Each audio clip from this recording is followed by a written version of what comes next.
بسم اللہ الرحمن الرحیم الحمد للہ رب العالمین الصلاة والسلام علی اشرف الانبیاء والمرسلین واہل بیتہ الطیبین الطاہرین المعصومین المظلومین المنتخبین المنتجبین الغر المیامین ولعنت اللہ علی اعدائہم اجمعین من یومنا ھذا الی قیام یوم الدین. اما بعد فقط قال اللہ تعالی فی الفرقان الحمید والمحکم کتابہ المجید وقولہ الحق بسم اللہ الرحمن الرحیم ولسوف یعطیک ربک فترضی.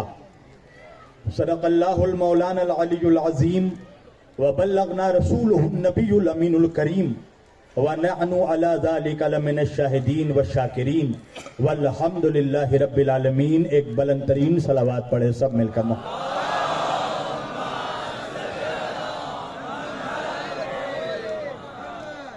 عزیزان گرامی قدر و برادران ملت اسلامیہ، بندگان توحید و عاشقان رسول و آل رسول، گدایان دربار بطول، مولا آپ سبوں کے جذبہ ایمانی کو زندہ و سلامت رکھے.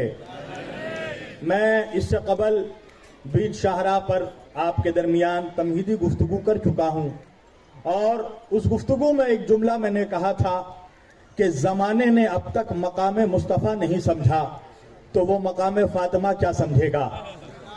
آج آپ دیکھیے اس اسٹیج میں یہاں پر ہر مسلک کا مسلمان نظر آ رہا ہے، اور مولا کائنات سے لے کر امام خمینی تک اور امام خمینی سے لے کر موجودہ جتنے مراجع کرام ہیں، سبوں کی زندگی کا مقصد یہ رہا کہ امت کے درمیان اتحاد پیدا ہو. اور یہ بی بی فاطمہ زہرا سلام اللہ علیہا کے عشق کی برکتیں ہیں کہ آج اس اسٹیج میں ہر مسلک کا مسلمان نظر آ رہا ہے. اور میں نے یہ جملہ بہت پہلے بھی کہا تھا کہ دیکھو، علی سے محبت کرنے کے لیے شیعہ ہونا شرط نہیں ہے، علی سے محبت کرنے کے لیے صوفی ہونا بھی شرط نہیں ہے، علی سے محبت کرنے کے لیے سنی ہونا بھی شرط نہیں ہے، علی سے محبت کرنے کے لیے بریلوی ہونا بھی شرط نہیں ہے، علی سے محبت کرنے کے لیے فقط حلالی ہونا شرط ہے.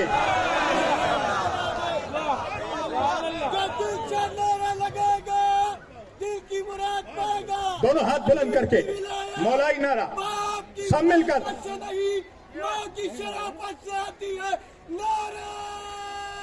حیدری! زمانے والوں کو پتا چلے کہ کہیں علی والے مل کر بیٹھے ہیں. عزیزان گرامی، ہمارے نبی کا مقام وہ مقام ہے کہ اللہ قرآن میں فرما رہا ہے بسم اللہ الرحمن الرحیم وَلَسَوْفَ يُعْطِيكَ رَبُّكَ فَتَرْضَى. اے میرے حبیب، اے میرے محمد، اے میرے مصطفیٰ، اے وجہ تخلیق کائنات، اے سبب خلقت کل کائنات، اے میرے حبیب، وَلَسَوْفَ يُعْطِيكَ، ہم آپ کو عنقریب کچھ ایسا عطا کریں گے، کچھ ایسا عطا کریں گے، يُعْطِيكَ رَبُّكَ فَتَرْضَى، کہ آپ مجھ سے راضی ہو جائیں، آپ اپنے رب سے راضی ہو جائیں. ہر مسلک کا مسلمان یہاں موجود ہے، بلا تفریق مذہب و ملل و اقوام و ادیان و تحریکات. تمام اقوام عالم، تمام عالم اسلام سے میں پوچھوں گا کہ مجھے یہ تو بتا دو کہ بھائی تم نمازیں کس لیے پڑھتے ہو، روزے کس لیے رکھتے ہو، حج میں کس لیے جاتے ہو، زکوٰۃ کس لیے دیتے ہو. تو جب میں نے نمازیوں سے پوچھا نماز کس لیے پڑھتے ہو، تو ہر نمازی نے جواب دیا مولانا تاکہ اللہ راضی ہو جائے. میں نے سجدہ کرنے والوں سے پوچھا سجدہ کس لیے کر رہے ہو، کہا اس لیے کہ اللہ راضی ہو جائے. میں نے قیام کرنے والوں سے پوچھا قیام کس لیے کر رہے ہو، کہا اس لیے کہ اللہ راضی ہو جائے. میں نے سلام کرنے والوں سے پوچھا سلام کس لیے کر رہے ہو، کہا اس لیے کہ اللہ راضی ہو جائے. میں نے حج میں جانے والوں سے کہا حاجیوں حج کس لیے جا رہے ہو، کہا اس لیے کہ اللہ راضی ہو جائے. زکوٰۃ نکالنے ماننے والوں سے پوچھا زکات کس لیے دے رہے ہو؟ کہا اس لیے کہ اللہ راضی ہو جائے۔ روزے داروں سے پوچھا روزہ کس لیے رکھتے ہو؟ کہا اس لیے کہ اللہ راضی ہو جائے۔ مبلغوں سے پوچھا تبلیغ کس لیے کرتے ہو؟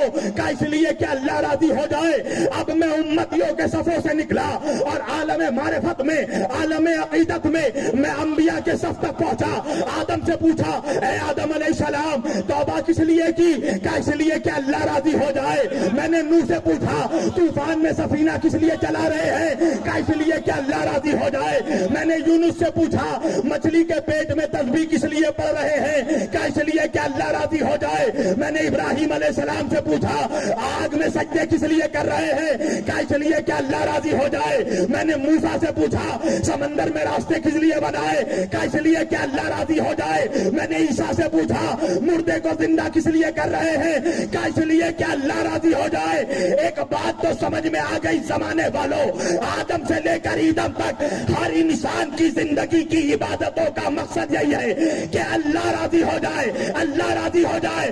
اب کہنا میرا کام، جملہ سننا اہل ممبئی کا کام کہ سارا جہان مل کر یہ چاہتا ہے کہ اللہ راضی ہو جائے اور اللہ یہ چاہتا ہے کہ مصطفیٰ راضی ہو جائے۔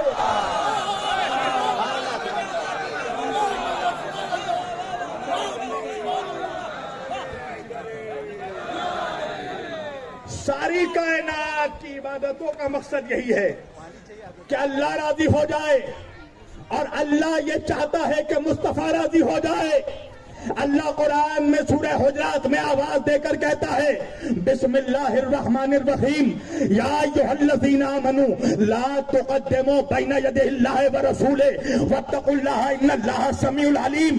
یا ایھا الذین آمنوا لا ترفعوا اصواتکم فوق صوت النبی ولا تجهروا له بالقول کجہر بعضکم لبعض ان تحبط اعمالکم وانتم لا تشعرون۔